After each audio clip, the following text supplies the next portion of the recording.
Semua negara-negara yang telah menjajah Nusantara memiliki pola yang berbeda-beda dalam penetapan kepala daerah di setiap wilayah yang mereka jajah. Namun semua negara yang telah menjajah Nusantara ini menggunakan sistem administratif sentralis dalam pemilihan kepala daerah atau dalam penetapan dan pelaksanaan kebijakan. Belanda, Jepang, Inggris, dan Perancis, mereka menerapkan penetapan kepala daerah dengan cara mereka menunjuk para bangsawan dan tokoh yang berpengaruh serta loyal terhadap para kolonial sebagai kepala daerah.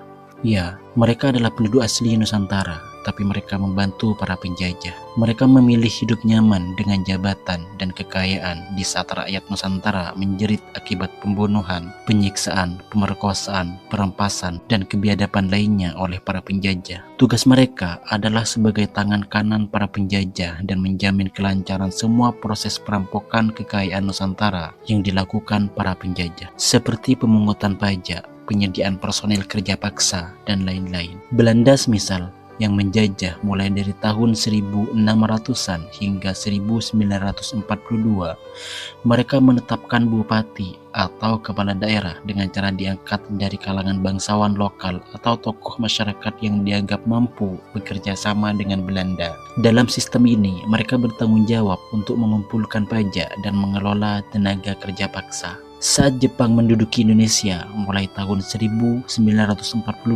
hingga 1945, memiliki pola yang sama, yaitu pengangkatan kepala daerah berdasarkan para bangsawan dan tokoh masyarakat yang dianggap bisa bekerja sama dengan penjajah Jepang. Di tingkat desa, Jepang memperkuat struktur administratif dengan membentuk tonarigumi. Tonarigumi adalah kerukunan tetangga yang dibuat oleh para tentara Jepang semasa Perang Dunia II untuk memudahkan mereka dalam mengawasi atau mengenali warganya. Inggris dan Perancis tidak memiliki begitu banyak perbedaan dengan sistem yang diterapkan Belanda dan Jepang. Sedangkan Portugis yang menduduki Indonesia mulai tahun 1509 hingga 1595 dan Spanyol yang menjajah mulai tahun 1521 hingga 1529 tidak menunjuk kepala daerah seperti Belanda, Jepang, dan Inggris. Mereka lebih bekerja sama dengan kerajaan-kerajaan yang ada di Nusantara ini demi memperlancar hasrat haus mereka. Namun, jika raja yang berkuasa saat itu tidak tunduk kepada para penjajah, maka Portugis atau Spanyol akan melakukan berbagai propaganda agar raja yang tidak loyal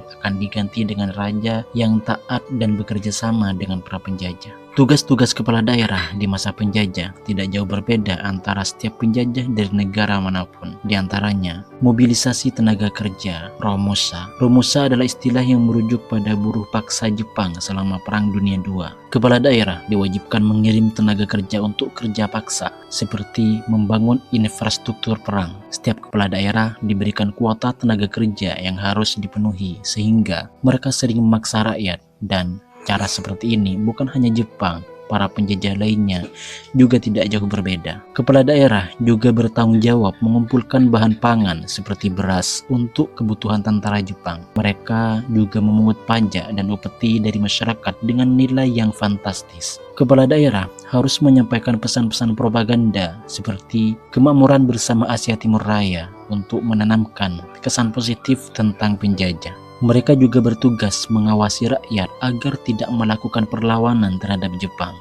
Begitulah salah satu alasan mengapa Indonesia atau Nusantara tidak kunjung merdeka, karena selain melawan penjajah juga harus melawan saudara sendiri. Selain untuk kepentingan mereka dalam mencari kekayaan di bumi Nusantara, sebagian penjajah ini juga bergerak untuk menyebarkan agama, seperti Spanyol yang membawa misi penyebaran agama Katolik. Rakyat tidak memiliki hak suara dalam pemilihan kepala daerah atau raja. Sistem pemerintahan di masa penjajah tidak memberikan ruang bagi rakyat untuk berpartisipasi dalam pemilihan pemimpin. Rakyat hanya menjadi objek eksploitasi ekonomi dan agama. Kepala daerah atau raja yang bekerja sama dengan penjajah sering dianggap sebagai bagian dari kekuatan penjajah, sehingga sering terjadi ketegangan antar rakyat dan pemimpin lokal. Sistem ini membuat kepala daerah seringkali dianggap sebagai boneka penjajah, terutama karena kebijakan kerja paksa dan monopoli perdagangan yang memberatkan rakyat. Monopoli ini menimbulkan keresahan besar di kalangan masyarakat. Selain itu, begitu banyak kebiadaban para penjajah yang dilakukan, sehingga memicu perlawanan di berbagai daerah. Namun para kepala daerah yang tunduk patuh kepada para penjajah hanya akan menghambat upaya perlawanan dari rakyat Nusantara. Salah satu perlawanan yang pernah terjadi adalah perlawanan kerajaan Ternate kepada Portugis. Pada awalnya, Portugis bekerja sama dengan Kesultanan Ternate, tetapi hubungan ini memburuk karena kebijakan Portugis yang merugikan rakyat dan raja. Sultan Bahabullah, salah satu tokoh penting dari Ternate, memimpin perlawanan terhadap Portugis yang akhirnya berhasil mengusir mereka dari wilayah Maluku pada tahun 1575. Dari catatan ini, sejak dahulu mulai wilayah ini masih memiliki nama Nusantara hingga berubah menjadi Indonesia. Mereka yang memiliki kuasa kerap kali menggunakan jabatannya untuk kepentingan pribadi mereka dan membiarkan rakyat terlunta-lunta dan sengsara akibat kebijakan ngawur mereka. Walaupun para pejabat di masa penjajah mungkin taat kepada penjajah karena mereka ingin melindungi dirinya, keluarganya, dan lain-lain, tapi hal itu tetap tidak bisa dibenarkan karena korbannya adalah rakyat dan bangsa yang tidak kunjung merdeka. Dan mungkin sebagian pejabat lainnya melakukan hal itu demi kekenyangan perut mereka atas ambisi kekayaan atau jabatan. Dan hari ini saat Indonesia telah merdeka, pejabat yang membuat kebijakan atau keputusan menguntungkan mereka dan menekan rakyat jelata masih banyak ditemukan. Di sisi lain, pada masa penjajah, ada kepala daerah yang berusaha melindungi rakyatnya dengan cara memperlambat pelaksanaan kebijakan penjajah atau mengurangi beban rakyat secara diam-diam.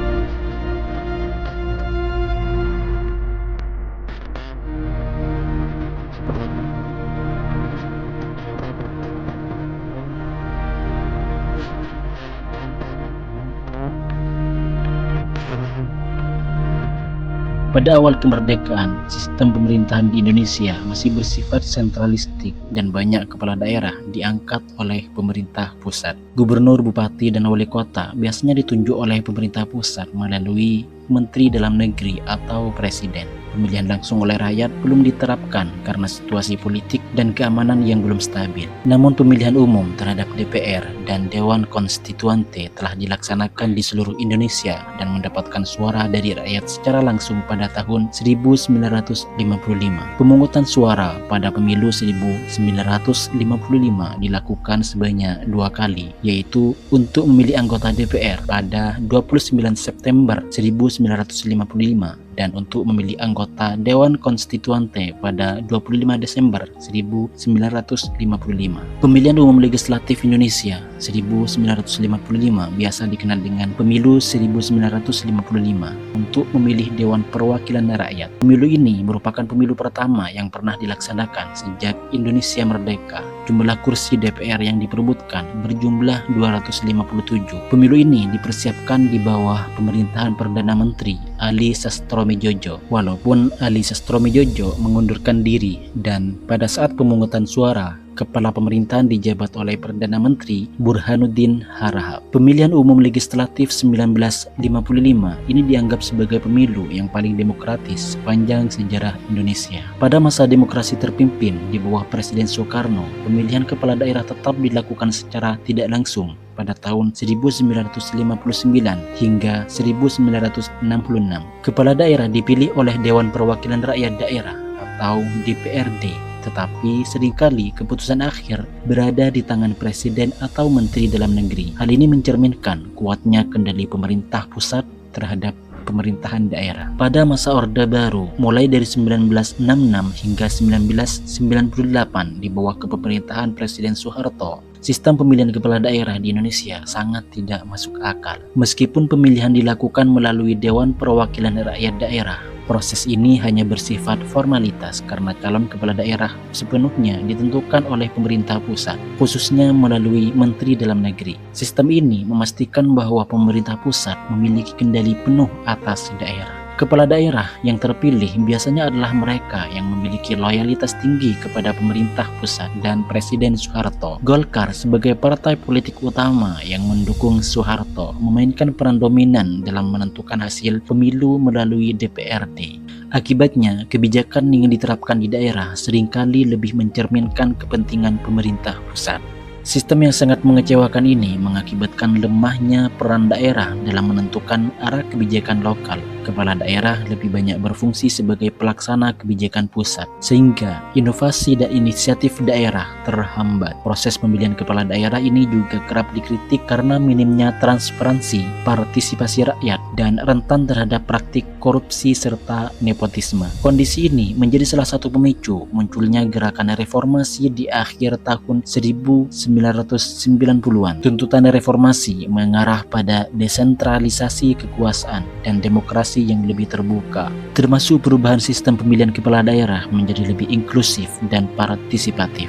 Hal ini akhirnya terwujud setelah berakhirnya Orde Baru. Reformasi 1998 menjadi momen penting dalam perjalanan demokrasi Indonesia. Salah satu hasil besar reformasi adalah perubahan cara rakyat memilih pemimpin. Setelah reformasi, tuntutan masyarakat akan desentralisasi dan transparansi semakin kuat. Lahirnya Undang-Undang Nomor 22 Tahun 1999 menjadi tonggak awal yang memberikan kewenangan lebih besar kepada daerah melalui desentralisasi. Tidak lagi diintervensi terlalu banyak oleh pemerintah pusat layaknya di masa pemerintahan Presiden Soeharto. Namun pemilihan kepala daerah melalui DPRD masih tetap berlangsung hingga tahun 2005. Barulah setelah disahkannya Undang-Undang Nomor 32 Tahun 2004 tentang pemerintahan daerah, mekanisme pilkada berubah dengan diberlakukannya pilkada langsung. Dalam pilkada langsung, rakyat di setiap provinsi, kabupaten, atau kota memiliki hak untuk memilih secara langsung kepala daerah mereka. Pilkada langsung pertama di Indonesia berlangsung pada tahun 2005 dan sejak saat itu, mekanisme ini menjadi standar dalam proses pemilihan kepala daerah. Namun, tahun 2014 menjadi salah satu babak drama dalam perjalanan pilkada di Indonesia. DPR sempat mengesahkan Undang-Undang Nomor 22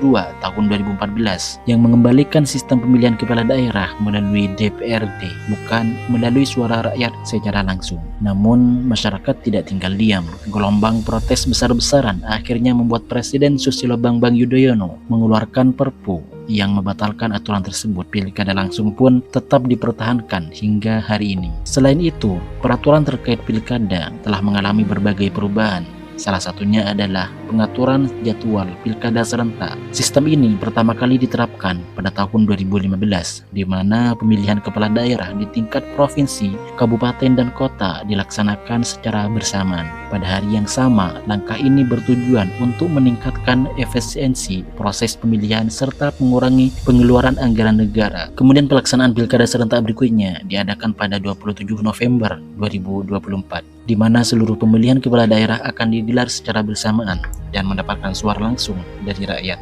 Bagaimana menurut kalian? Apakah setelah reformasi pemilihan kepala daerah benar-benar berjalan secara demokrasi? Silahkan tulis di kolom komentar. Jangan lupa subscribe, like, comment, and share. Terima kasih banyak.